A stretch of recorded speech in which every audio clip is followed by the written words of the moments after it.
Bonjour tout le monde, bon lundi, bonne semaine. Oh, je me suis fait super mal. Ah.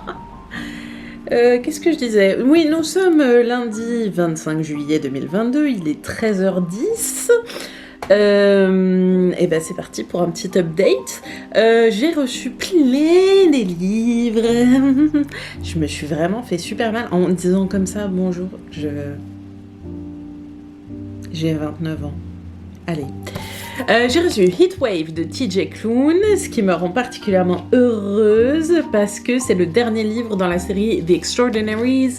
Donc je vous montre, ça c'est le tome 1 et ça c'est le tome 2. C'est une de mes trilogies préférées de tous les temps. Enfin, si le 3 est bien. C'est l'histoire d'un garçon qui vit dans un monde où il y a des super-héros et des super-vilains. Et en fait, dans le premier tome, il décide de devenir un super-héros. Mais enfin, c'est à mourir de rire. Et c'est génial, l'histoire d'amour est géniale. Enfin, je le compare souvent à Rainbow Rowell et à Fangirl et Carry On et tous ces livres que j'aime. Mais limite, c'est mieux. Donc je suis trop pressée de lire la fin de l'histoire parce que bien sûr ça se termine sur un cliffhanger. Je vous montre, il y a une couverture réversible. Oui. Parce qu'en fait, donc Nick, le personnage principal, il écrit des fanfictions sur les vrais héros, les Extraordinaries, les super-héros de sa vie à lui, de son quotidien. Et oh mon dieu, ces fanfictions, elles sont à mourir, mais j'en peux plus. Je suis trop pressée de lire la suite. Tous les personnages sont géniaux, intéressants. Vraiment, en plus, c'est facile à lire en anglais parce que vous avez vraiment un vocabulaire du quotidien, même s'il y a des super-héros. Donc si vous aimez le fantastique, enfin tout ce qui est super-héros, super-vilains, tout ce qui est Marvel, etc., et que vous avez envie de vous lancer dans une lecture en anglais, et ben franchement, TJ Klune, sa série pour les young adultes, là, elle est vraiment... elle est top pour commencer à lire, et vous allez voir, vous allez vous taper des barres de rire, en fait. C'est génial, c'est génial. Ensuite, j'ai reçu Botanist's Guide to Parties and Poisons. Voilà, cette couverture magnifique. Je ne sais plus de quoi ça parle. Si, je sais. Ça se passe à Londres dans les années 20. Et c'est une meuf qui veut devenir botaniste. Et en fait, son professeur, si je me souviens bien, est accusé d'un meurtre. Et du coup, elle va mener l'enquête. Et ça va être une série de livres avec des enquêtes sur les poisons, tout ce qui est plantes, etc. Donc ça m'a l'air, ma foi, très bien. Je suis surprise parce qu'il est assez court et qu'il coûtait assez cher. J'étais un peu dégoûtée. Je me suis dit, un petit pavé, ça me ferait du bien. Et en fait, non, c'est assez court. Mais j'espère que ce sera bien. Je n'en ai pas entendu beaucoup parler. Ensuite, je me suis pris The Girl Who Fell Beneath the Sea. Tout le monde dit qu'ils sont amoureux de la couverture. Moi, je la trouve pas... elle est jolie, mais elle est pas non plus... bon, si, ouais, les couleurs sont jolies. Bref, qu'est-ce que c'est? C'est l'histoire d'une fille qui vit dans un monde où, en fait... C'est mon chien qui veut que je joue avec sa balle.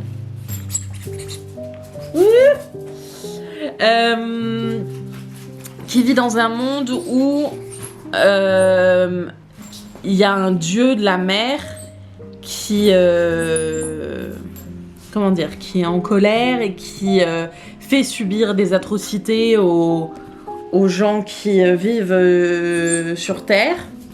Et du coup, il y a une légende qui dit que si on lui trouve la vraie femme, sa destinée en fait, il sera plus en colère.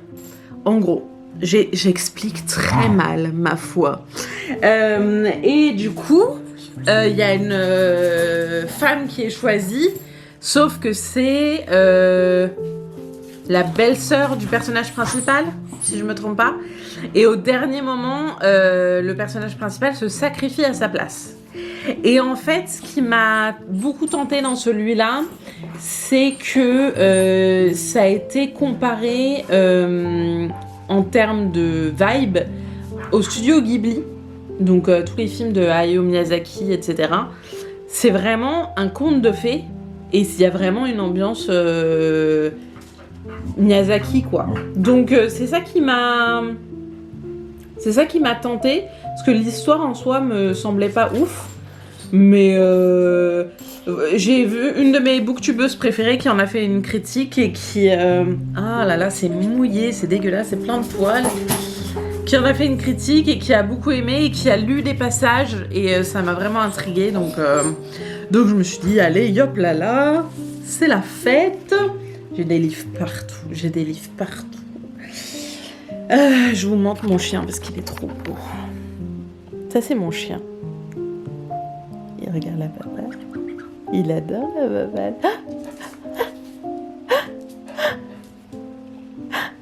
Tu donnes la patte? Oui, c'est bien. Et ça, c'est le bordel. Il y en a partout. Bon, allez, je vous remets sur trépied parce que là, je vous donne mal au cœur.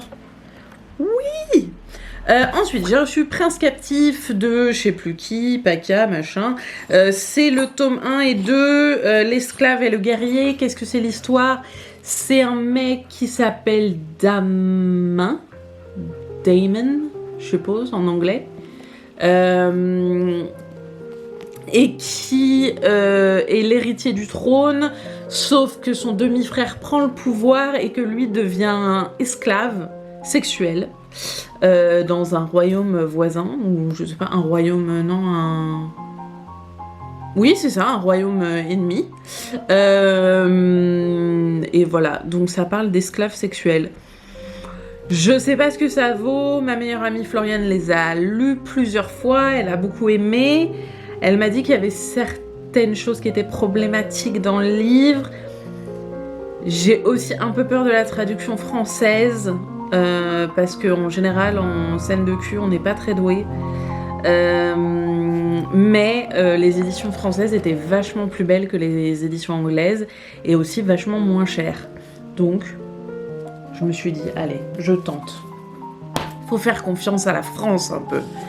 Et le dernier livre que j'ai reçu, c'est l'Atlas des monstres connus et méconnus, que j'ai acheté complètement par hasard. Je trouvais pas beaucoup de photos de l'intérieur du livre, mais j'aimais beaucoup la couverture. Et honnêtement, je m'attendais à quelqu'un qui a inventé des monstres et qui les décrit. Et en fait, non, c'est vraiment un atlas. Donc vous avez des monstres de tous les pays, de tous les continents. Et c'est vraiment, déjà je le trouve magnifique, et c'est accompagné de petits poèmes, de textes explicatifs, donc c'est vraiment un atlas de monstres connus et méconnus, enfin voilà, et du coup je suis vraiment super contente, c'était exactement ce dont j'avais besoin dans ma vie. Le livre est très beau en soi, je l'ai feuilleté un peu, je le trouve magnifique. J'adore les illustrations. Donc voilà, ça c'est pour les livres que j'ai reçus. J'ai reçu une nouvelle pop que vous avez aperçue pendant que je jouais avec mon chien. Va chercher la balle. Oui. Ma nouvelle pop. Tadam. C'est donc Tony Stark, Iron Man, au moment où il a les pierres d'infinité. Je crois que c'est comme ça que ça s'appelle en français. Pierre d'infinité. Il est tout sale parce que c'est la guerre et tout. Il est tout blessé. Waouh. Ils disent qu'elle brille dans le noir, mais alors je vois pas comment. Peut-être juste les trucs bleus là. Bon, je sais pas, on s'en fout au pire. Tout ce qui m'intéresse, c'est que je vais pleurer à chaque fois que je la vois dans ma bibliothèque. Voilà. On aime se faire du mal. Update lecture sur... La balle est partie. C'est à cause de la bave. Ce week-end, j'ai commencé et j'ai fini A Worthy Opponent. Alors, il y a du bon et du moins bon. Alors, De quoi ça parle? C'est une réécriture contemporaine de des personnages.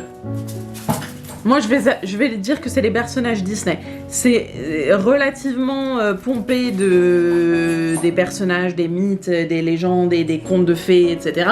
Mais ça ressemble vachement à du Disney dans leur caractère, etc.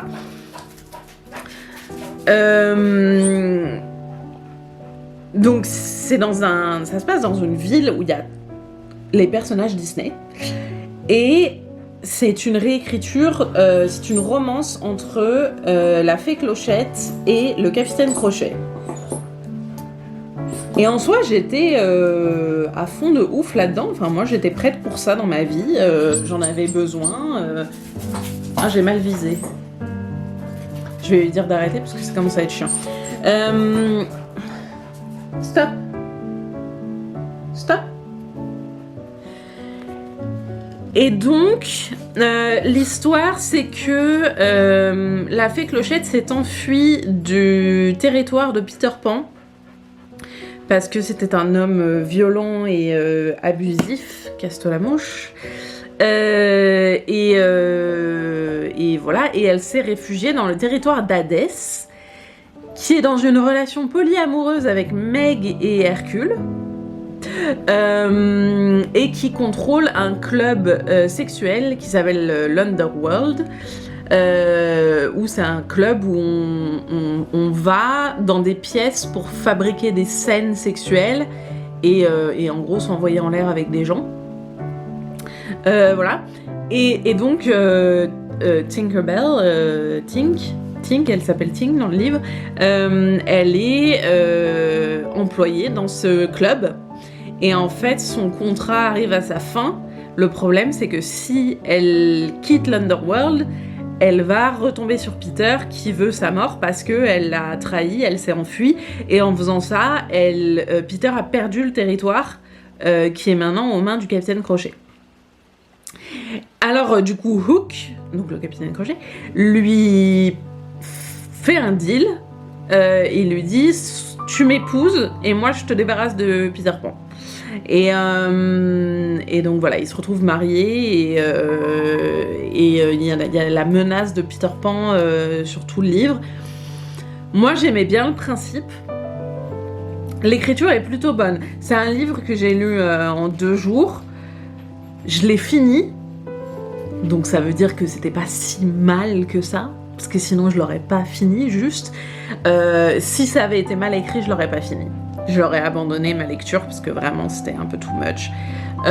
En fait, ça c'est le bon. Le moins bon, c'est que... Oh, j'arrive pas à croire que je vais dire ça. J'aime pas les scènes de cul dans ce livre. Donc en fait, c'est du roman érotique. Hein. C'est quasiment que du cul tout le temps. Et je suis pas fan parce que c'est beaucoup de sadomasochisme et de plans à 5 et de trucs comme ça. Et moi, j'étais plutôt malaisée. Voilà. Non, c'était vraiment pas... Moi, j'aime bien quand il y a juste 2 personnes. C'est bien 2. 2, c'est... Non, je sais pas. Non, mais du coup, en fait, j'ai pas aimé les scènes de sexe, mais j'ai bien aimé l'intrigue, et surtout à la fin, où il y a le point culminant, etc. L'intrigue était intéressante, j'aurais aimé qu'il y ait plus d'intrigue et moins de scènes de sexe. Ou des scènes de sexe un peu plus calmos. En fait, ce qui m'a gêné le plus, c'est que la fée Clochette, c'est une femme qui a été... physiquement et émotionnellement abusée par un homme et elle bosse dans un club de sexe et elle fait des plans à 5 avec le capitaine Crochet. Enfin, je sais pas, pour moi, tout ce qui est sadomasochisme, bondage, etc., c'est basé sur la confiance. Chacun fait comme il veut, hein. Moi j'aime pas ça, mais je juge pas les personnes qui aiment ça, mais pour moi c'est vraiment un truc où il faut vraiment faire super confiance à ton partenaire parce que t'as un mot de sécurité si à un moment tu te sens mal ou quoi. Et donc, il faut avoir une confiance presque aveugle et totale en ton partenaire.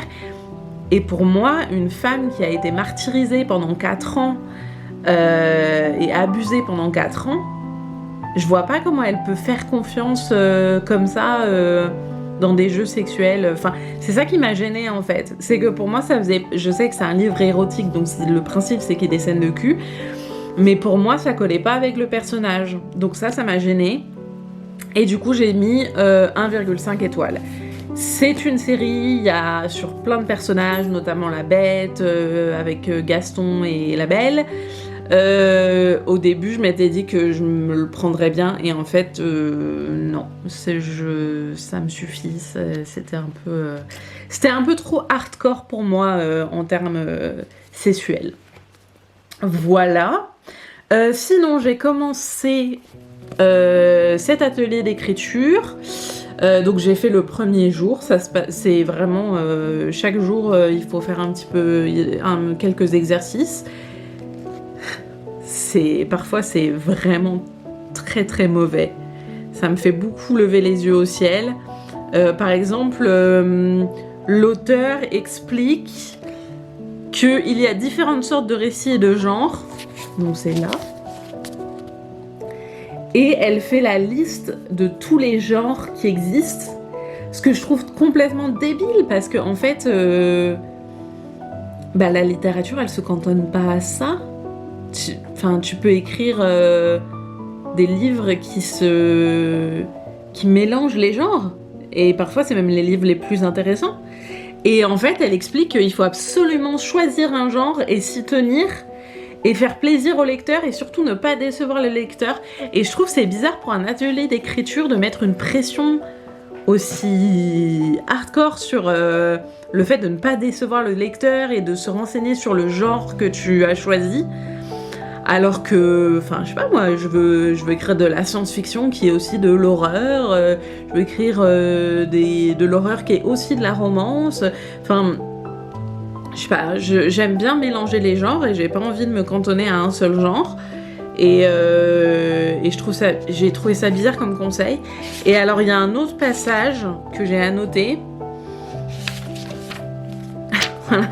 Elle parle de qu'est-ce qu'une image magique ? C'est celle qui fait rêver.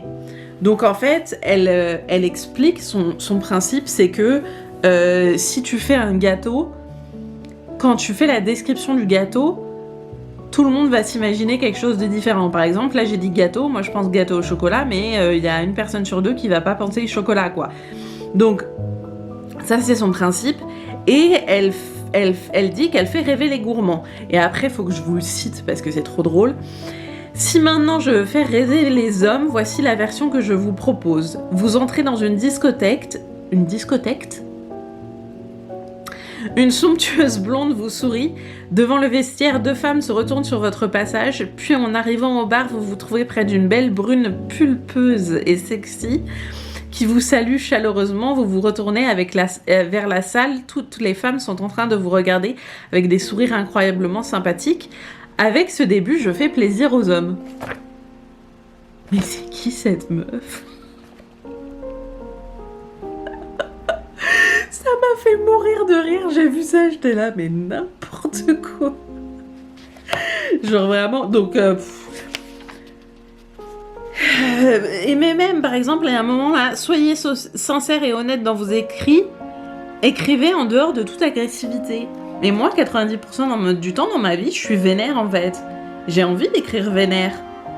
Parce que j'écris avec mes tripes. Donc pourquoi est-ce qu'il faudrait pas écrire vénère ? C'est complètement con. Donc il y a beaucoup de... En fait, les conseils sont complètement cons. Après, les exercices sont assez intéressants. Notamment un exercice qui dit que il faut... c'est important pour les écrivains de tenir un carnet de réveil qui est en fait un carnet un peu comme un carnet de brouillon, un peu comme le journal intime de l'écrivain, où on écrit tout ce qui nous passe par la tête, et en fait ça sert d'échauffement, c'est-à-dire que 10 minutes avant de se mettre à écrire, peu importe ce qu'on écrit, le projet principal dans lequel on écrit un peu n'importe quoi dans ce journal, et ça nous permet juste de nous étirer, en fait, de nous échauffer. Et j'ai bien aimé le concept, parce que moi j'ai des carnets pour chaque chose. J'ai un journal intime pour mes pensées, j'ai un carnet de poésie pour mes poésies quand j'ai envie d'écrire de la poésie, j'ai un carnet de brouillon quand je veux faire des articles, j'ai un carnet pour chaque truc, et en fait j'ai pas d'endroit où justement j'ai pas de limite. J'ai pas de limitation, j'ai pas de... Je me dis, oh bah là j'ai envie d'écrire un poème, et puis tout de suite après, le début d'un conte de fées, et du coup je me suis créé mon carnet de l'écrivain. Je le fais sur ordi parce que c'est beaucoup plus simple, et en fait c'est vachement libérateur. Donc aujourd'hui, programme du jour, je vais me mettre sur mon petit carnet virtuel et je vais écrire un petit peu, et ça va me remettre dans l'écriture, et après j'espère que je vais pouvoir avancer dans Illy, parce que ça fait longtemps que j'ai pas écrit de nouveaux chapitres. J'ai fini les corrections, donc ça je suis plutôt contente. Je vais pouvoir les mettre sur Wattpad et AO3. Et voilà, ça c'est mon programme, écrire un petit peu. Prochaine lecture, j'en ai aucune idée. Honnêtement, je voulais commencer par Exquisite Corpse, parce que j'ai envie d'en parler avec Floriane, parce qu'elle l'a lu et c'est elle qui me l'a offert. Et puis ça parle de meurtre, donc c'était vraiment mon but. Et ce matin, malheureusement, j'ai reçu, comme je vous en parlais, de Heatwave. Et j'ai vraiment envie de savoir la suite et la fin. J'ai vraiment envie de me taper des barres de rire, là. Surtout après toutes ces scènes de cul super hardcore, là, j'ai envie d'un truc un peu... voilà. Donc je ne sais pas. Voilà, je vous en parlerai plus dans un prochain update. Et sur ce, bisous. Et bonjour mes trognophes, on est mardi 26 juillet 2022, il est 14h25 et ma journée commence tranquillement. Hier je me suis couchée super tard parce que j'ai regardé Grey's Anatomy et c'est hyper addictif cette merde. J'ai jamais vu tous les épisodes qui a vu tous les épisodes de Grey's Anatomy? Il y a genre 35 saisons. Mais du coup j'ai commencé avec la saison 1 et j'aime bien, c'est distrayant, ça me va bien. Et en fait je devais regarder qu'un seul épisode puisque j'avais pas trop envie de lire, et puis soudainement il était 2h du matin. Donc voilà, j'ai dormi toute la matinée. J'ai pas de nouvelles lectures en cours, j'hésite entre 3 et j'aimerais bien que quelqu'un me dise lequel lire. Mais c'est pas possible, il faut que je décide par moi-même. Alors, le choix, c'est entre Exquisite Corpse, qui est un livre gore sur l'art du meurtre, Prince captif, qui est sur un prince qui est devenu un esclave sexuel, ou Heatwave, qui est le 3e tome de la trilogie de The Extraordinaries, que j'ai très envie de savoir la fin, et en même temps, est-ce que je me ferais pas un petit marathon avec une relecture des tomes 1 et 2 ? En mode, je me bouffe les 3 d'un coup. J'ai pas nécessairement besoin de relire le 1 et le 2 pour savoir, pour me rappeler des choses, parce que pour le coup, je me souviens bien de ce qui se passe. Mais ça pourrait être fun. Je sais pas. Bon, voilà. J'hésite entre ces 3-là. Je sais pas encore lequel. Ouh là là. Je sais pas encore lequel je vais choisir. J'ai reçu plein de livres et je vous en parle rapidement. D'abord, j'ai reçu Dragon Pearl. Ça fait partie de la collection Rick Riordan Presents. Donc Rick Riordan, c'est celui qui a écrit les Percy Jackson, et il a créé une collection de romans pour les 9-12 ans qui sont généralement basées sur d'autres mythologies que la mythologie européenne. Donc il y a par exemple Arusha qui est sur la mythologie hindoue, et là j'ai pas d'autres exemples. Je crois qu'il y en a un sur la mythologie mexicaine, mais je ne me souviens plus du titre. Celui-ci c'est un space opéra, donc c'est de la science-fiction. Ça se passe, c'est l'histoire d'une fille qui veut quitter sa planète et rejoindre les forces spatiales. Et c'est sur la mythologie coréenne. Donc en fait, cette jeune fille qui s'appelle Min, elle est, j'arrive pas à parler. Elle est un fox spirit. C'est l'esprit d'un renard. Et en fait, elle n'a pas le droit de montrer sa véritable forme. Et voilà, je suppose qu'il va y avoir des aventures. Cette couverture est vraiment absolument sublime. J'adore le renard là, il est trop beau. Donc ça, j'ai déjà d'autres livres de la série Rick Riordan Presents. Mais celui-là, il me faisait très très envie. Moi, à partir du moment où il y a le mot space opéra dans le résumé, c'est plus fort que moi. Ensuite, j'ai acheté 101 Essays That Will Change the Way You Think. C'est une collection d'essais censés modifier notre regard sur le monde, la société, la vie, enfin voilà.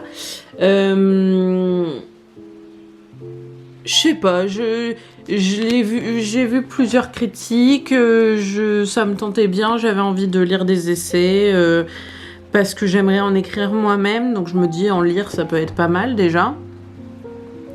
Je l'ai pas encore feuilleté, donc je sais pas trop quel genre d'essai il va y avoir dedans, mais ça m'a l'air, ma foi, pas trop mal. Ensuite, j'ai reçu Fortuna Sworn. Alors celui-ci, c'est pas du tout mon genre de livre, mais vraiment pas du tout. C'est l'histoire d'une meuf qui est la dernière de son espèce. Son frère a disparu. Tout le monde pense qu'il est mort, mais elle est toujours à sa recherche. Elle se cache parmi les humains pour le chercher. Et un jour, elle est repérée par quelque chose.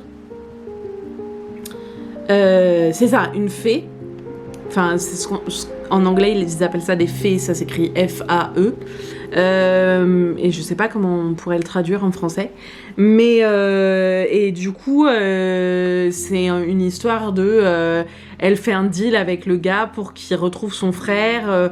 Mais c'est une histoire d'amour un peu chelou. Enfin, voilà. Bon, pas du tout mon style de lecture, mais une de mes booktubeuses préférées en a parlé parce qu'elle est en train de lire toute la série et elle adore et franchement on a un peu les mêmes goûts. Elle aime beaucoup le Dark Academia et je me dis peut-être que je tenterai ma chance. J'ai envie en ce moment de découvrir de nouvelles choses, donc je me suis dit allez, je me lance, on verra ce que ça donne. Ensuite, totalement par hasard, je suis tombée sur ce livre, The North Wind. C'est l'histoire d'un monde fantastique où les 4 vents ont été comment on dit ? Ils sont aux 4 coins du monde, on va dire ça, voilà, comme ça. Et en fait, le personnage principal, elle vit dans un monde de glace, protégée par une barrière, sauf que la barrière se faiblit, et donc elle va être choisie par The North Wind, le vent du Nord, le roi de la glace, comme fiancée. Et en fait, ce qui m'a tentée, c'est que ça a été comparé comme un conte dans la même veine que La Belle et la Bête ou Hadès et Perséphone. 2 histoires d'amour que j'aime particulièrement. Donc, je me suis dit, allez hop, on y va. En ce moment, je sais pas ce qui m'arrive, j'arrête pas d'acheter des livres auto-publiés. C'était pas trop mon truc à la base, mais je tente des choses. Ensuite, j'ai reçu My Contrary Mary, je vous en parlais dans un ancien vlog. Donc les 3 auteurs ont en fait commencé par faire une série sur les Jane. Il y avait My Lady Jane qui est sur Jane Grey, My Plain Jane qui est sur Jane Eyre et My Calamity Jane qui est sur Calamity Jane. Ce sont des réécritures parodiques, humoristiques sur les Jane et ils font une nouvelle série sur les Mary et celui-ci est sur Mary, Queen of Scots, donc la Marie, reine d'Écosse. Et voilà, et j'avais très envie de me prendre ce volume-là alors que j'ai pas lu les 3 premiers. Tout va bien dans ma vie, tout va bien. Ensuite, j'ai reçu cette bonne grosse brique là, Master of Sorrows. Alors, l'histoire, je vais essayer d'être concise. C'est l'histoire d'un mec qui s'appelle Anev. C'est l'histoire d'un mec qui est né dans un village et tout le monde y a été massacré, sauf lui. Et il a été élevé par les meurtriers de ses parents. Ouais, c'est ça. Et il est élevé dans une académie qui vole des artefacts. Comment on dit des objets, on va dire des objets, c'est plus facile. Des objets magiques parce que la magie est interdite parce qu'elle est considérée comme dangereuse, trop puissante. Sauf que Anev, lui, il aime bien la magie. Non mais il a une connexion particulière avec la magie et dans l'académie, il sait pas où va sa loyauté en fait. Il sait pas si sa loyauté doit aller à sa famille, son héritage magique ou au contraire à ceux qui l'ont élevé et qui lui ont toujours dit que la magie c'était pas bien. Et le pitch de l'histoire, le plus intéressant, c'est qu'en fait c'est une origin story d'un méchant. C'est-à-dire que le monsieur Anev va devenir un grand méchant loup, et alors qu'il est héros au début du livre. Donc, moi, ça me hype de ouf. J'ai trop envie de savoir. Non mais en fait, c'est la même booktubeuse qui a recommandé Fortuna Sworn, qui recommandait celui-ci en expliquant que c'était vraiment... le changement dans les personnages était vraiment très intéressant et j'espère que ça sera assez subtil et que voilà, il y aura vraiment une profondeur psychologique au personnage. Moi je suis là pour ça. Et puis aussi il y a de la magie, on est toujours là pour ça. Et le dernier livre que j'ai reçu, c'est l'épouvantable encyclopédie des fantômes. C'est les mêmes auteurs que l'encyclopédie que je vous ai déjà montrée sur les revenants, que j'ai reçue pour mon anniversaire. Je suis tombée amoureuse du style, je suis tombée amoureuse des illustrations, et j'ai trouvé celui-ci sur Vinted par la même vendeuse que l'autre d'ailleurs. Et juste, c'est juste magnifique. Enfin, je trouve quand le travail éditorial est dingue. Les textes, je sais pas ce que valent les textes, mais les images sont incroyables. Et vraiment, on a une très belle présentation des textes. Donc voilà, je vous montre un petit peu au hasard. Je l'ai un peu beaucoup feuilleté déjà, mais j'ai pas encore lu les textes. Et je suis très pressée de me lancer dans cette aventure. Alors apparemment c'est celui-ci qui a été publié en premier et ensuite celui sur les revenants. Donc je vais commencer par lire celui-ci, même si c'est des encyclopédies, donc techniquement il n'y a pas d'ordre. Mais je vais quand même commencer par celui-ci. Non mais il est vraiment trop beau, non? Ou c'est juste moi? Je sais pas pourquoi j'ai flashé dessus, c'est vraiment absolument magnifique. Voilà, hier, qu'est-ce que j'ai fait? J'ai réussi à écrire. Victoire. Je suis très contente. Je suis très contente. Et j'ai fini ma soirée en étant très pas fière de moi du tout. C'est un truc qui revient souvent dans mes vlogs. C'est ce sentiment de ne jamais en faire assez. Parce que je me dis, ouais, j'ai écrit, c'est bien, mais en fait, j'aurais pu écrire plus. J'aurais pu faire vachement plus. Et c'est toujours ce truc je pourrais travailler plus, je pourrais travailler de 9h à 19h. Et hier soir, au moment de me coucher, j'étais épuisée et je savais pas quel livre lire. Et je me suis dit, bah tant pis, tu lis pas. Et ça m'a fait me sentir hyper coupable. En fait, de pas lire, je me sens hyper coupable. Alors que la lecture, c'est censé être un plaisir, hein, petit rappel. Mais je me dis que si je lis pas tant de livres ou tant de pages par jour, si j'atteins pas mon quota, je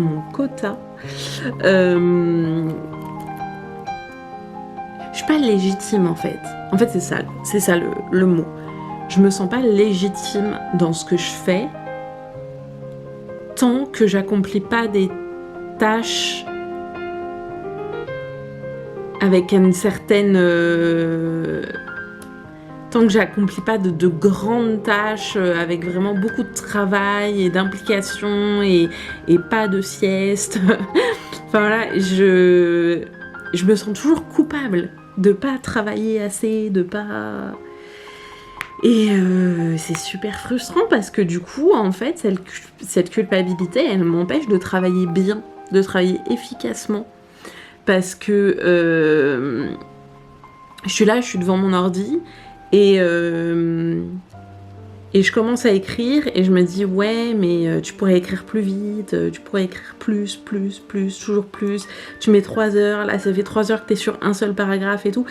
Et en fait, il faut que j'arrête avec ça parce que, enfin, il y a plein d'écrivains qui restent kéblos sur un seul paragraphe pendant 2 jours. Enfin, c'est normal. Mais moi, je me sens pas légitime dans ce que je fais. Je me sens pas légitime en tant que lectrice. Ce qui est complètement con. Cette année, là, on est fin juillet, j'ai lu 70 livres. Et dans ma tête, 70, c'est pas beaucoup. Et en fait, parfois, je prends du recul et je me dis, mais... En fait, la moyenne des gens, c'est une dizaine de livres par an. Toi, t'en lis 7 fois plus. C'est quand même beaucoup plus. Mais c'est juste que je me compare tout le temps à des gens qui, petits, n'ont pas forcément ma maladie, déjà. Même si j'en ai marre de prendre ça comme excuse et que je voudrais bien... être normal. Peu importe ce que ça veut dire. Je me compare à des gens qui n'ont pas les mêmes défis que moi, qui n'ont pas les mêmes envies que moi, qui n'ont pas les mêmes vies que moi. Et je me compare à ces personnes en me disant ouais, telle booktubeuse, elle lit 250 livres par an. Et moi, j'en suis pas capable. Je suis pas capable de lire 250 livres par an. Et du coup, je me sens incapable. Et je me sens pas légitime en tant que lectrice. Je me dis, tu lis pas assez, tu devrais lire plus. Donc, peu importe le fait que à 19h30, je suis dans mon lit et que je lis jusqu'à minuit, pour moi, c'est jamais assez. Et c'est pareil avec l'écriture. Je suis beaucoup d'écrivains qui soient débutants ou publiés et reconnus dans le monde de la publication. Et à chaque fois, je les vois écrire. Je les vois écrire beaucoup. Et je me dis, mais pourquoi moi j'y arrive pas?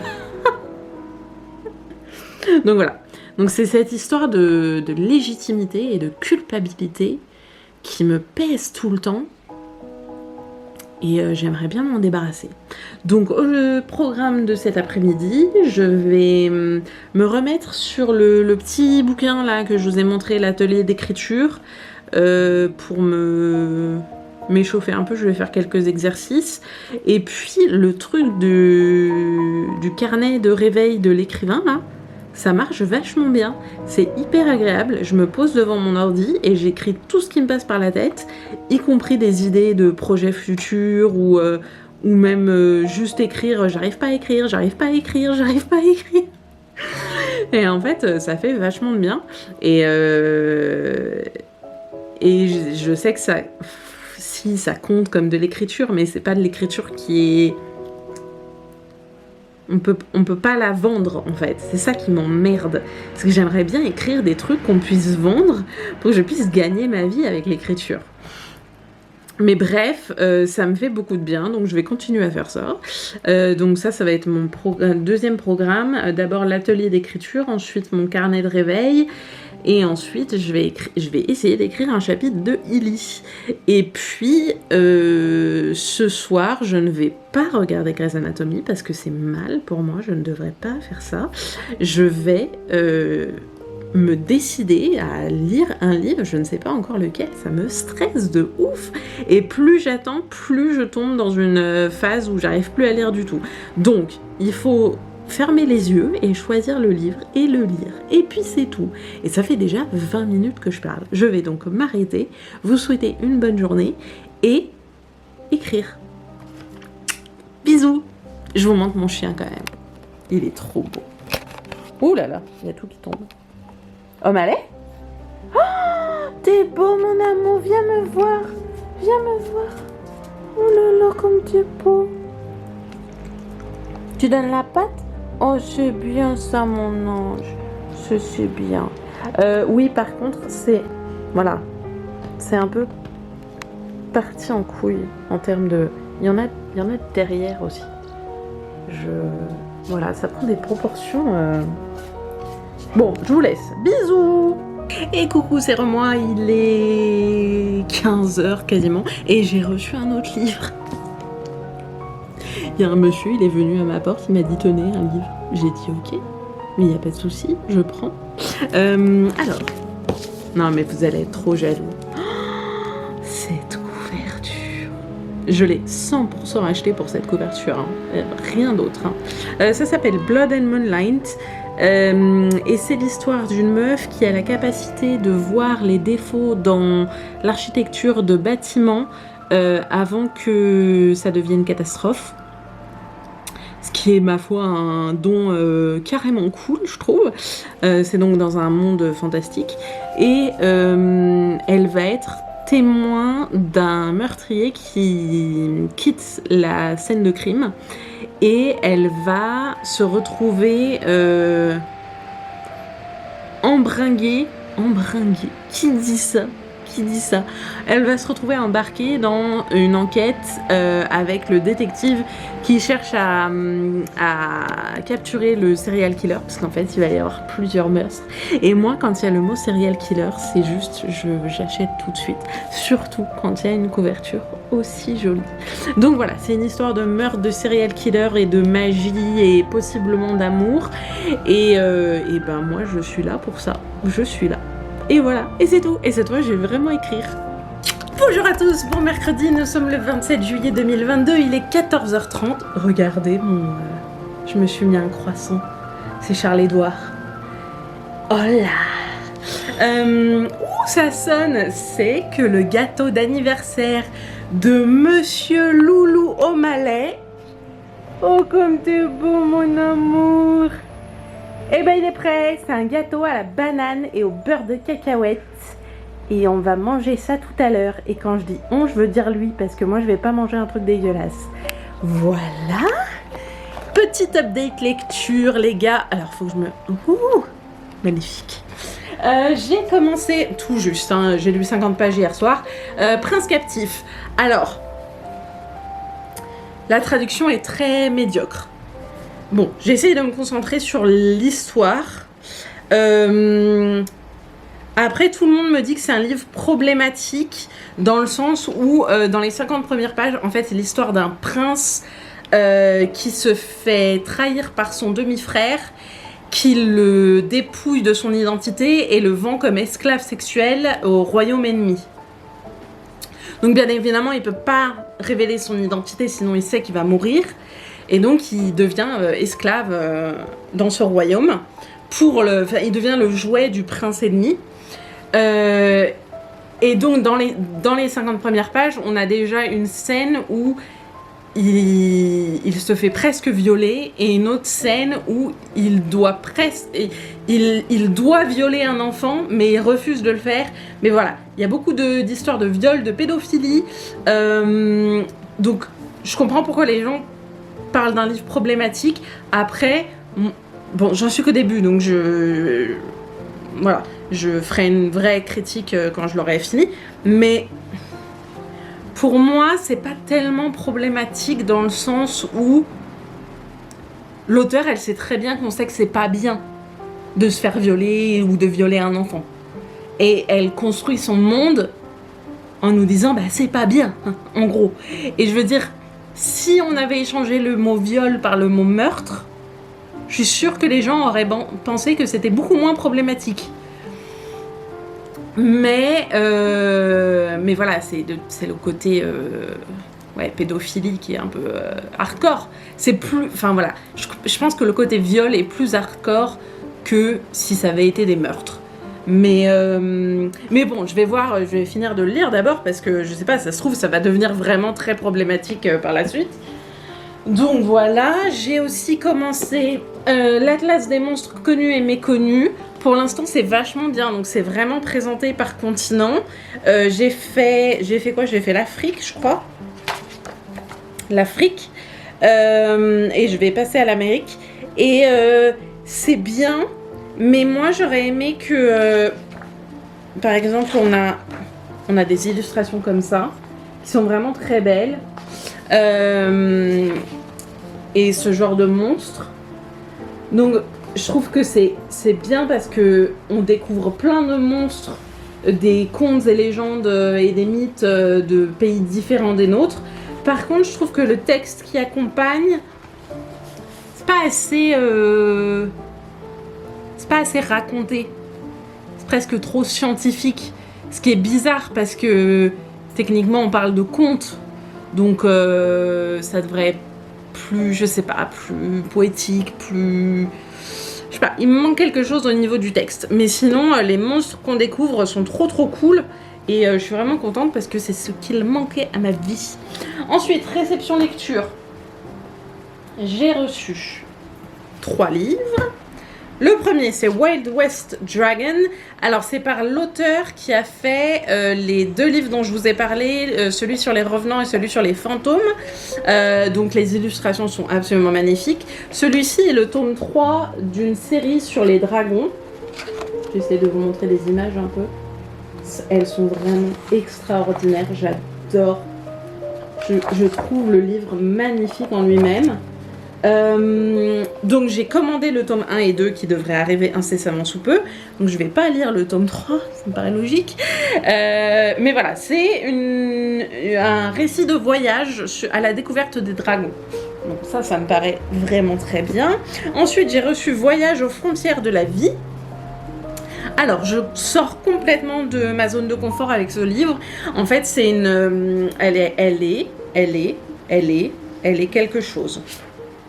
Elle est astrobiologiste, voilà. Je savais bien que c'était pas que juste astrologue. Astrobiologiste et directrice du centre de recherche Carl Sagan et de l'institut SETI. Ça a l'air trop bien. SETI, c'est Search for Extraterrestrial Intelligence. C'est-à-dire qu'elle recherche la vie sur les autres planètes. C'est trop de la balle. Elle est passée à Quotidien et elle était super intéressante. Et c'est une meuf, c'est vraiment une aventurière en fait. Donc c'est le récit de ses expéditions et de sa recherche sur la vie ailleurs que sur la Terre. Et aussi une réflexion philosophique sur qu'est-ce que la vie. Donc voilà, je sais pas, je sors de ma zone de confort, on verra bien. C'est les burgers. Et le dernier que j'ai reçu, vous allez être trop jaloux, la couverture est absolument magnifique. J'hallucine! Alors ça s'appelle Her Dark Wings. Et c'est une réécriture moderne de Perséphone. En fait, c'est l'histoire de deux amis qui sont inséparables. Et un jour, le personnage principal se fait trahir par sa meilleure amie, mais sa meilleure amie meurt. Et du coup, elle va être appelée dans le Underworld. Voilà, telle Perséphone. Donc je suis trop pressée de lire ça. Ça a l'air trop bien de ouf. Mais je dis ça de tous les livres que je reçois en fait. C'est ça qui est problématique. Voilà, programme du jour. Hier, j'ai rien fait, j'ai pas écrit. Ça m'a saoulé, frère. Je suis hyper déçue de moi-même. Et comme d'habitude, vous savez tout ça, la culpabilité, etc., etc. Je sais pas ce que je fais avec ma main. J'ai hyper chaud. Enfin voilà. Mais aujourd'hui, je vais écrire. Je travaille sur un projet secret. Enfin, je travaille. Quand je dis je travaille, souvent, c'est trop bizarre, le travail d'écrivain. Mais en fait, je fais ça. Comme ça, pendant genre 2 heures. Et ma mère, elle me regarde, elle me dit, mais tu fais quoi? Je travaille. Je travaille.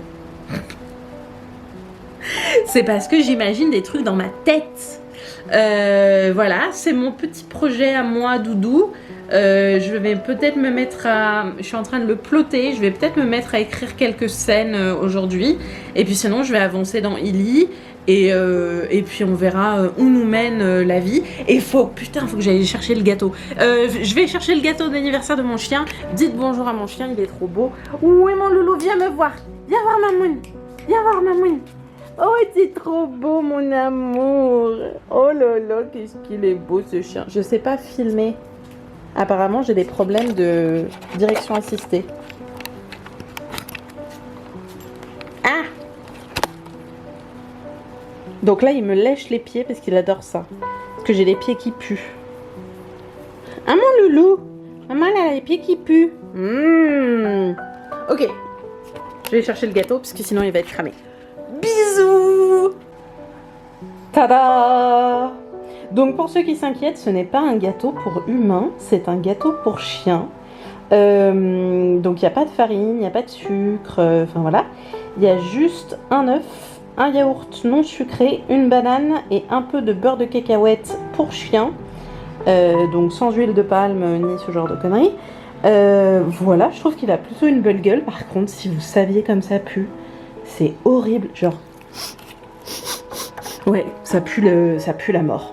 Ça pue la mort. Voilà, je vais attendre que ça refroidisse et je vais mettre juste une toute petite couche très fine de beurre de cacahuète par-dessus.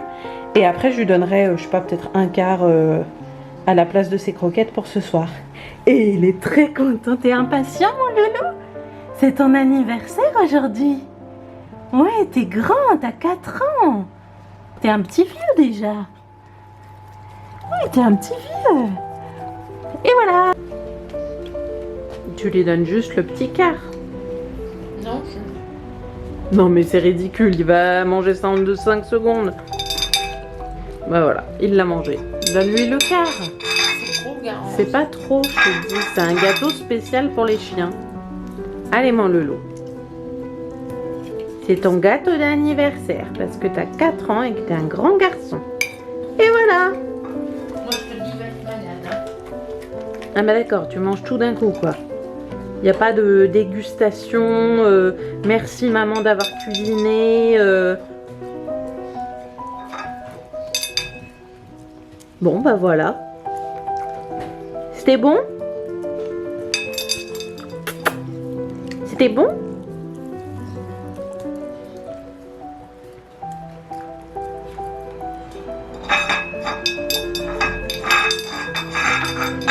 Mais je crois que l'assiette elle est propre là mon loulou.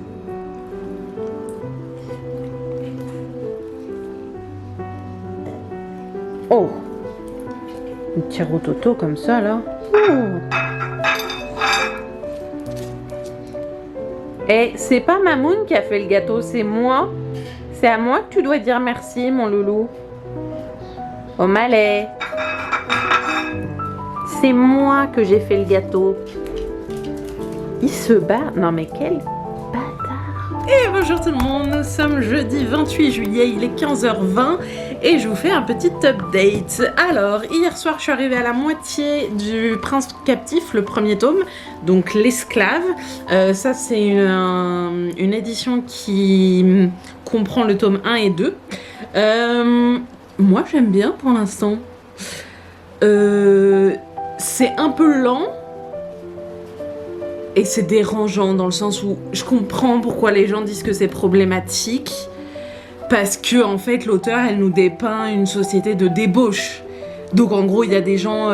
c'est de l'orgie constante tout autour du personnage principal qui n'a pas l'habitude de ça. Et du coup, c'est malaisant. Mais j'ai l'impression que cet effet de... J'essaye de mettre à mal le lecteur, c'est intentionnel, donc du coup, moi, ça me dérange pas tant que ça. Après, à voir, comme je disais l'autre jour, à voir comment ça se développe par la suite. Mais ouais, arriver à une scène où, en gros, les courtisans du royaume demandent au prince à ce que l'esclave, donc le personnage principal, se fasse faire une fellation par un mignon. Bon, t'es un peu en mode ok, qu'est-ce qui se passe?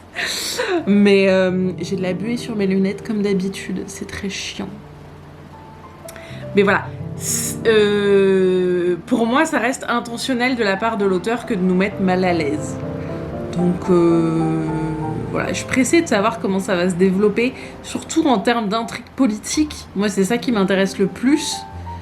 Donc, on va voir.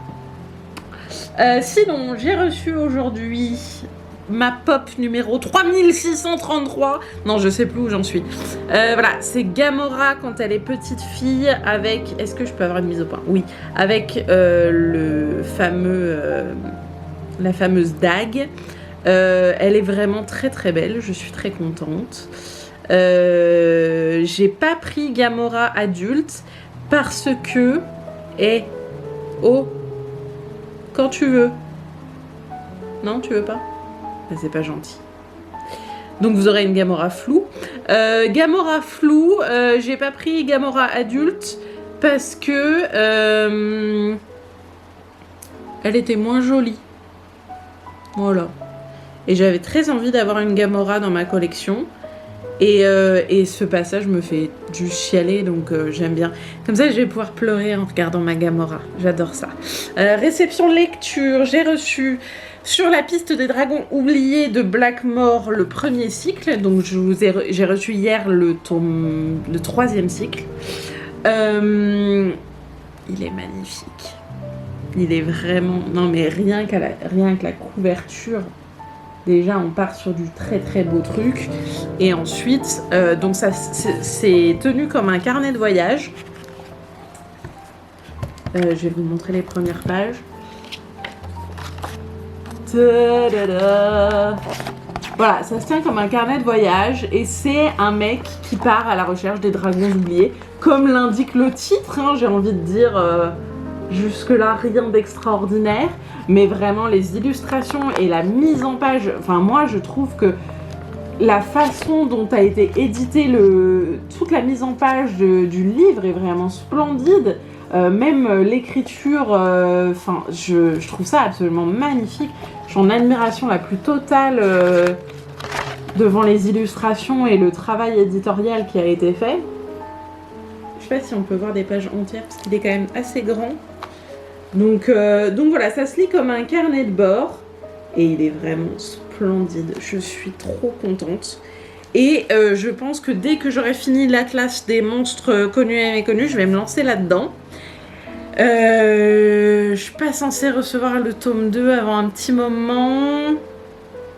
Le tome 3, je l'ai. Et j'ai un tome compagnon qui doit arriver. Promis, un jour, je recevrai plus de livres. Mais pour l'instant, ouais, il me reste encore 5 livres à recevoir. Mais voilà. Qu'est-ce que j'ai fait aujourd'hui? J'ai écrit 2 articles de blog. Je me suis pas encore lancée dans mon écriture, mais ça ne saurait tarder. croisons les doigts. Hier, je m'étais dit, ouais, je vais écrire, ça va être trop bien et tout. À 15h, j'étais dans mon lit, enfin voilà. Non, mais j'ai eu un petit coup d'insolation, je pense, parce que je me suis mise à avoir super froid alors qu'il fait 45 degrés dehors. Et du coup, j'ai eu la force de rien, sauf le soir, à 22h, je me suis dit, si je réorganisais toute ma bibliothèque. Donc voilà, j'ai fait ça. Je vous montrerai plus tard, peut-être, si j'ai le courage. Parce qu'il y en a partout. Non, mais la chambre, elle est bien organisée, elle est belle, elle est propre. Les livres sont là où devraient être des livres. À part ceux qui sont sous mon oreiller et sous mon lit et dans mes toilettes. Voilà. Sur ce, je vais aller écrire, je pense. C'est la Ice Tea, je suis désolée. Et je vais essayer de ne pas me plonger directement dans le livre sur les dragons, parce que j'ai très envie de le faire, mais il faut que je sois concentrée. Concentration.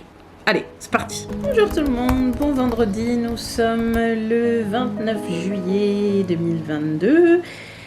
Il est 14h08. Je suis fatiguée. Petite update lecture. J'en suis aux 3/4 de Atlas de Oui, ça va vous? Moi ça va. J'ai lu les 3/4 de Atlas des monstres connus et méconnus. C'est vraiment très particulier comme lecture. Je sais pas si je vous avais montré quelques illustrations déjà. Voilà, ça ressemble un peu à ça. Donc on a toujours un petit texte d'accompagnement avec une illustration d'une créature, enfin d'un monstre. C'est très spécial parce qu'en fait, les textes qui accompagnent les créatures sont toujours des textes informatifs dans le sens où ils expliquent l'origine du monstre dans la culture dans laquelle le monstre fait partie, donc suivant les pays. Et il y en a certains, donc j'ai mis des petits post-it, il y en a certains qui m'ont intéressé plus que d'autres, dont j'ai envie d'écrire, j'aimerais bien écrire des petites nouvelles sur eux, parce que je trouve que c'est assez intéressant. Mais quand je google les monstres, je tombe sur rien du tout. Et c'est très étrange parce que par exemple là je vois États-Unis, Eraserhead, c'est dans le film Eraserhead de David Lynch, donc ça devrait exister, il se base sur quelque chose qui a été fait par un réalisateur. Donc je devrais pouvoir le trouver sur Google, sur l'internet. Mais à chaque fois, j'ai aucun résultat. Donc je sais pas si il y a vraiment eu des recherches et il a trouvé des monstres dans les cultures. Par exemple, là, j'ai la culture égyptienne. Et à chaque fois, il met dans quel endroit il a trouvé. Par exemple, là, celui-ci, il écrit Hamout dans 3 étapes d'art en Égypte d'Albert Gaillet. Et il fait des citations aussi. Donc, je suis très perturbée. Je sais pas quoi en penser. En tout cas, les monstres sont vraiment cool. Et je vais continuer à faire des recherches mais cette fois en googlant les noms des auteurs sur lesquels se base l'auteur de ce livre-là, dans lequel il a trouvé les monstres. Parce que je sais pas si c'est vraiment un recueil de recherche ou si juste il s'est inventé des délires. Mais dans ce cas-là, il citerait pas des auteurs et des réalisateurs. Enfin, c'est bizarre. Je sais pas. Mais voilà, c'est distrayant. Les illustrations sont cool. C'est ce que j'appelle un petit livre d'inspiration. C'est-à-dire que, voilà, il y a 2-3 monstres pour l'instant. Enfin, sur les 3/4 que j'ai lus, il y a quelques monstres qui me plaisent bien et que je me dis bien j'écrirai des petites nouvelles dessus. Oh là là, j'ai l'air Hein, c'est le matin, hein, encore, techniquement parlant. Ensuite, j'ai fini le tome 1 de Prince Captif. Donc ça réunit le tome 1 et 2. Donc c'est pour ça que j'ai pas vraiment fini. Enfin, il me reste encore... enfin, voilà. Et ben, j'ai bien aimé. J'ai bien aimé. Je sais pas encore quelle note je lui mettrais. Quelle note je lui mettrais? Probablement 3,5 étoiles. Je pense que c'est assez solide comme roman. Il y a plein d'intrigues politiques. J'ai trouvé ça intéressant, c'est assez lent et pourtant je me suis bien régalée. Donc pour moi c'est preuve de qualité parce que d'habitude quand c'est lent comme ça je décroche. Et puis les intrigues politiques en général c'est pas spécialement mon truc. Moi j'aime bien quand il y a plein d'actions. Donc c'est que vraiment j'ai accroché à l'histoire. Après pour tout ce qui est problématique, je sais pas... C'est pas que ça me dérange pas, ça... Aïe, je me suis fait super mal. C'est pas que ça me dérange pas, ça me dérange. Mais parce que c'est censé être dérangeant. Enfin, pour moi, l'auteur, elle a vraiment créé une société de débauche faite pour nous déranger. Donc, je comprends pas trop les critiques qui disent c'est hyper hardcore. Enfin, c'est vrai que c'est hyper hardcore. Mais ça n'enlève rien à la qualité du livre. Et je suis en train de lire une traduction, et pourtant je trouve que c'est bien écrit. Donc je me dis que le livre en VO doit être encore mieux. Mais je sais pas, moi je trouve que c'est vachement intéressant la société qu'elle a créée. Que tout l'aspect sur les esclaves, la façon dont ils sont traités, etc. C'est super intéressant. Et après, tout ce qui est débauche sexuelle, bah, ça met mal à l'aise, mais c'est un peu fait exprès. Donc, je sais pas, je comprends pas trop les critiques qu'il y a eu sur ce livre. Moi, j'ai bien aimé. Je trouve ça bien ficelé. Je vais continuer avec la série. Là, j'hésite en prochaine lecture à me faire le 2e tome directement. Ou alors faire une coupure et me lire quelque chose de complètement différent pour un truc doudou. Parce que c'est vrai qu'il y a des moments assez durs hein, dans le livre. Donc c'est vrai que je me ferais bien peut-être Anne de Green Gables pour souffler un peu. Mais en même temps, j'ai très envie de savoir la suite, moi, dans cette histoire-là. Qu'est pas ça? Donc voilà, je me tâte. Je pense que je vais peut-être continuer direct avec le 2e tome. Voilà. Qu'est-ce que j'ai reçu aujourd'hui? J'ai reçu une pop. Oui, je sais encore. Je suis désolée. Voilà, j'ai reçu Hannibal Lecter. Faut que je me cache pour avoir une mise au point sur... Voilà. Regardez comme il est beau. Il a la bouche en sang parce que c'est un monsieur qui mange des gens. Moi, j'aime bien ça.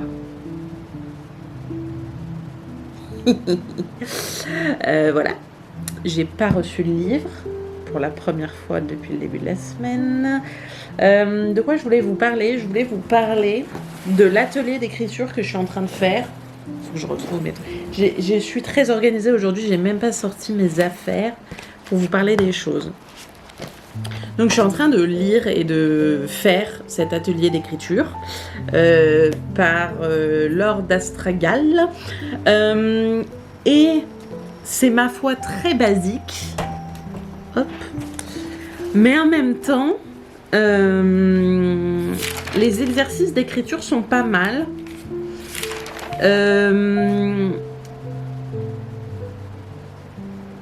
Là, pour l'instant, je suis sur des exercices d'écriture qui sont faits pour booster la confiance en soi.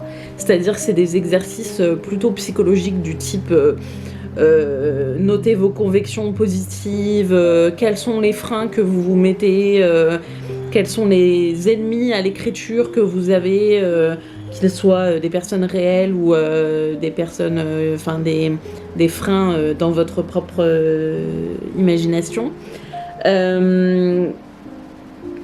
Voilà, et des trucs type écrivez un contrat d'écrivain, écrivez-vous une lettre pour vous féliciter d'écrire ce genre de choses. Et en fait, moi, ce que j'ai trouvé intéressant, c'est qu'il y a un exercice qui dit... c'était un exercice sur les blocages. Je vais voir si je vais retrouver le... Voilà. Recherchez un incident au cours duquel vous avez eu honte de montrer au grand jour une chose que vous aviez créée. N'oubliez pas la pièce où vous étiez, les regards qui se sont posés sur vous, ce que vous avez ressenti, ce qui vous est resté sur le cœur. Parlez de ce qui vous a humilié. Et en fait, je me suis rendu compte que moi, ça m'est jamais arrivé. Je me suis rendu compte en écrivant ce truc, parce que j'ai vraiment cherché dans mes souvenirs, est-ce qu'il y a eu un moment dans ma vie où j'ai présenté un écrit et où je me suis trouvée face à des gens humiliants. Ça m'est arrivé 1 ou 2 fois d'avoir la teon parce que j'avais mal lu mon texte ou je sais pas quoi. Mais en soi, moi j'ai toujours été encouragée dans mon écriture. Donc je me dis, en vrai, qu'est-ce qui m'empêche d'écrire? Parce que là, ça fait 1 semaine que j'écris pas. Et je sais pas pourquoi, je sais pas d'où ça me vient. Parce que j'ai eu l'extrême chance, ce qui n'est pas le cas de tous les artistes, ce qui est même le contraire du cas de tous les artistes, j'ai eu l'extrême chance d'être encouragée dans la voie de l'écriture depuis ma plus jeune enfance. Ma plus jeune enfance, ça se dit en français ça? On sait pas, on s'en fout. Je veux dire, j'ai été encouragée par ma mère à écrire. Quand je lui ai dit que je voulais devenir écrivain, bon, il y a eu l'inquiétude du mon Dieu, il faut peut-être que tu te trouves un job en parallèle, non? mais je veux dire, ça, c'est une inquiétude qui est causée par notre société. C'est pas causé par le manque de confiance en soi de ma mère pour mon écriture. Donc, j'ai toujours été encouragée, même par mes profs, j'ai toujours été admirée par mes camarades quand je lisais des textes en classe, j'ai toujours reçu des critiques très positives de ce que j'ai écrit, même quand j'ai été... j'essayais de me rappeler les moments où mon premier manuscrit a été refusé par des maisons d'édition. Mais même là, en fait, quand j'ai eu des retours, soit c'était des retours du type « ça ne nous intéresse pas » ou « malheureusement votre manuscrit n'a pas été retenu », soit c'était des retours du type petite critique du manuscrit et puis refus de la publication. Mais quand il y avait une petite critique, 100% du temps, c'était une critique positive.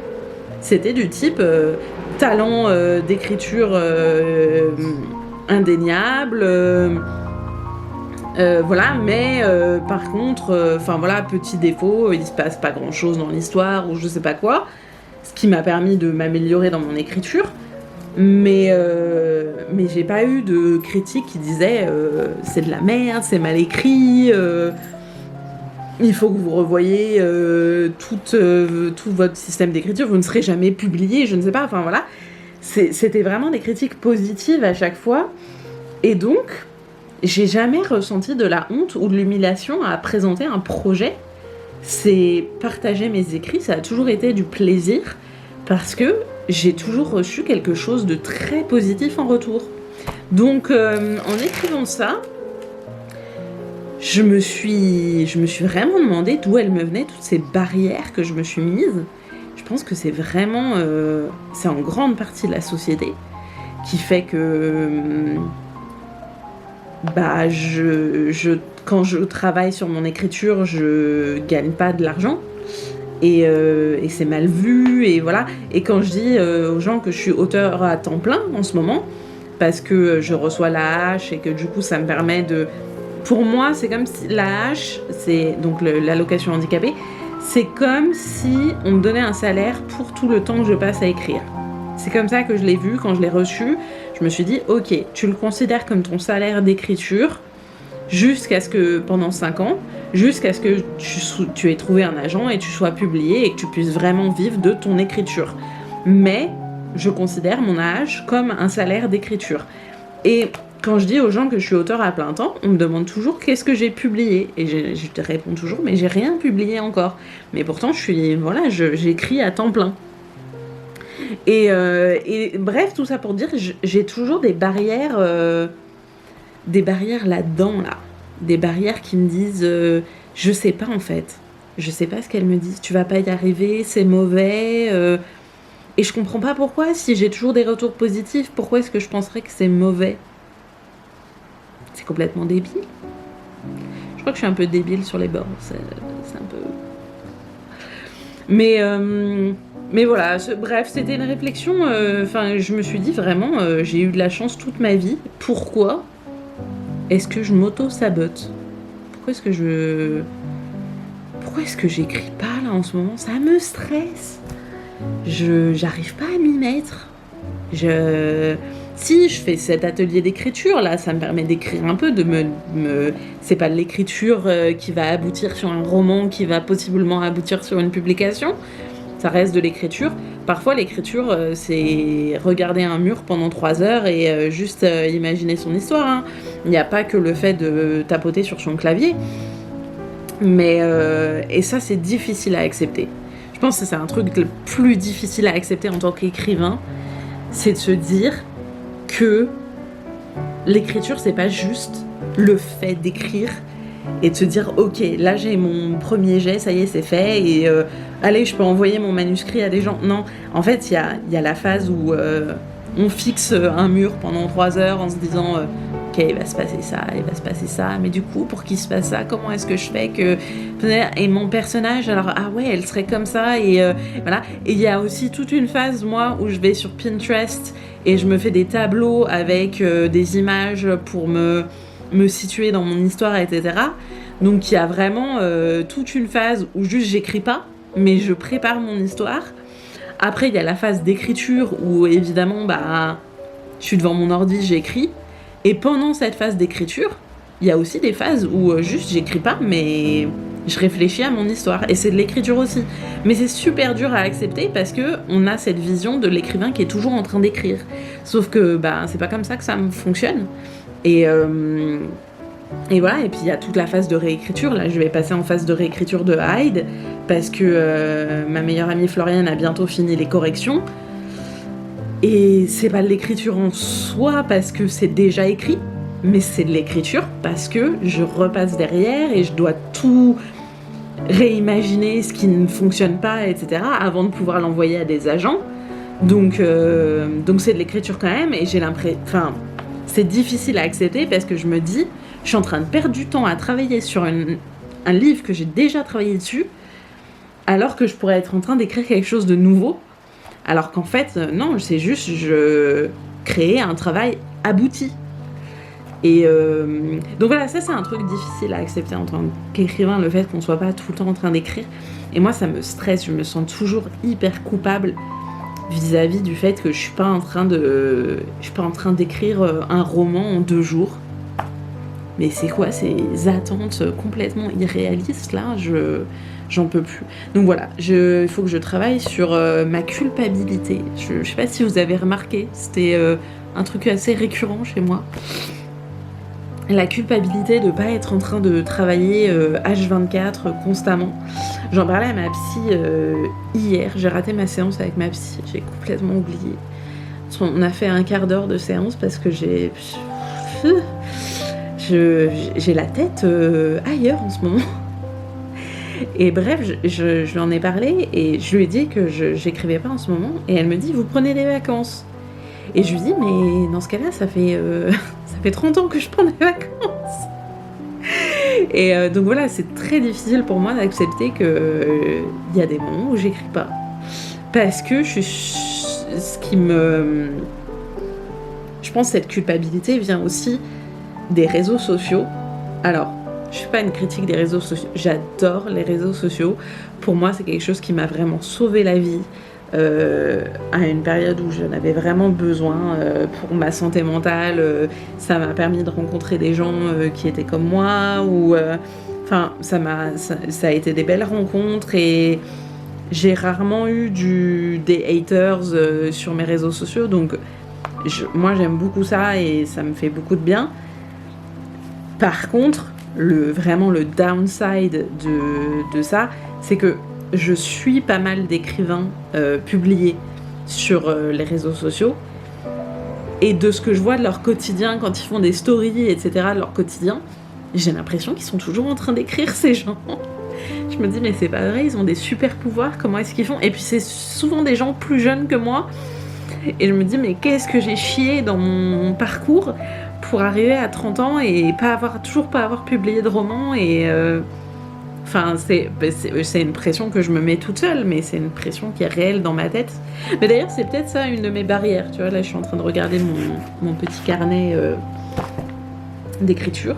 C'est peut-être ça une de mes barrières. C'est le fait que, je sais pas, j'ai des attentes trop irréalistes de ma part, qui sont... je passe beaucoup de temps dans le passé, dans ma tête, à me dire, si j'avais lu tel ou tel livre qui ont changé mon écriture, comme par exemple Save the Cat, la méthode Save the Cat,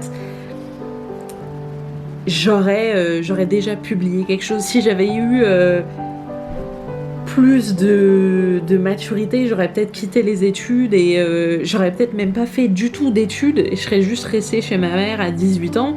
Même pas parce que j'ai eu mon bac à 16 ans, mais je serais restée chez ma mère à 16 ans et j'aurais juste écrit et j'aurais pas écouté la société en fait. En fait c'est ça, j'arrête pas de vivre dans le passé en me disant si j'avais pas écouté la société, je serais juste restée chez ma mère et j'aurais écrit et peut-être que je serais déjà publiée et peut-être que je vivrais de mon écriture aujourd'hui et que je serais indépendante et voilà. Et voilà. Et donc au lieu de me concentrer sur le aujourd'hui maintenant, j'arrête pas de revivre mon passé en me disant ah si seulement j'avais et voilà. Et avec les si seulement j'avais, on referait plein de choses, mais ça n'avance pas le schmilblick.